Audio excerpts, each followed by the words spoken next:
Hello बच्चों, कहानी के पिटारे के साथ मुक्ता मौसी हाजिर है। आज की कहानी का शीर्षक है मित्र की सलाह। दुर्गादास था तो धनी किसान, किंतु बहुत आलसी था। वह न अपने खेत देखने जाता था, न ही खलिहान। अपने गाय भैंसों की भी वह रोज खोज खबर नहीं रखता था और न अपने घर के सामान की देखभाल करता था। सब काम वह नौकरों पर छोड़ देता था। उसके आलस और कुप्रबंध से उसके घर की व्यवस्था बिगड़ गई थी। उसको खेती में हानि होने लगी।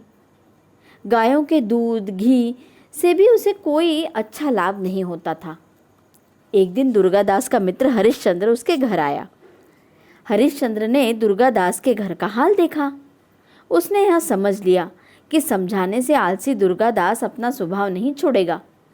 इसलिए उसने अपने मित्र दुर्गादास की भलाई करने के लिए कहा, मित्र, तुम्हारी विपत्ति देखकर मुझे बड़ा दुख हो रहा है। तुम्हारी दरिद्रता दूर करने का एक सरल उपाय मैं जानता हूँ। दुर्गादास बोला, कृपा करके वह उपाय मुझे बता दो, मैं उसे अवश्य करूँगा। हरिश्चंद्र बोला, सब पक्षियों के जागने से पहले ही मानसरोवर पर रहने वाला एक सफ़ेद हंस पृथ्वी पर आता है।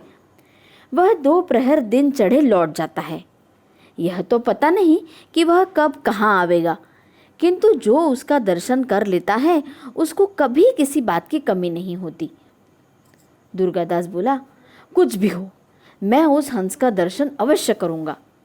हरिश्चंद्र चला गया। दुर्गादास दूसरे दिन बड़े सवेरे उठा। वह घर से बाहर निकला और हंस की खोज में खलिहान में गया। वहां उसने देखा कि एक आदमी उसके ढेरे से गेहूं अपने ढेरे में डालने के लिए उठा रहा है।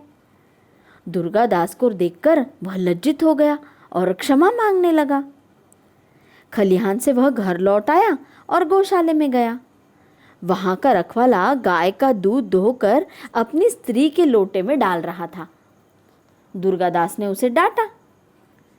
घर पर जलपान करके हंस की खोज में वह फिर निकला और खेत पर गया। उसने देखा कि खेत पर अब तक मजदूर आए ही नहीं थे। वह वहीं रुका रहा। जब मजदूर आए तो उन्हें देर से आने के लिए उसने उलाहना की उनकी। इस प्रकार वह जहाँ गया वहीं उसकी कोई न कोई हानि रुक गई। सफ़ेद हंस की खोज में दुर्गादास प्रतिदिन सवेरे उठने और घूमने लगा। अब उसके नौकर ठीक काम करने लगे। उसके यहाँ चोरी होना बंद हो गया। पहले वह रोगी रहता था, अब उसका स्वास्थ्य भी ठीक हो गया। जिस खेत से उसे 10 मन अन्न मिलता था, उससे अब 25 मन मिलने लगा। गौशाला से दूध बहुत अधिक आने लगा। एक दिन फिर दुर्गादास का मित्र हरिश्चंद्र उसके घर आया। दुर्गादास ने कहा, मित्र, सफ़ेद हंस तो मुझे अब तक नहीं दिखा, किंतु उसकी खोज में लगने से मुझे लाभ बहुत हुआ है। हरिश्चंद्र हंस पड़ा और बोला, परिश्रम करना ही वह सफ़ेद हंस है। परिश्रम के पंख सदा उजले होते हैं। जो परिश्रम न करके अपना काम नौकरों पर छोड़ देता है वह हानि उठाता है, और जो स्वयं परिश्रम करता है तथा जो स्वयं नौकरों की देखभाल करता है वही संपत्ति और सम्मान पाता है। क्यों बच्चों, कैसी लगी कहानी? अच्छी लगी हो तो मुझे ज़रूर बताइएगा। Bye bye.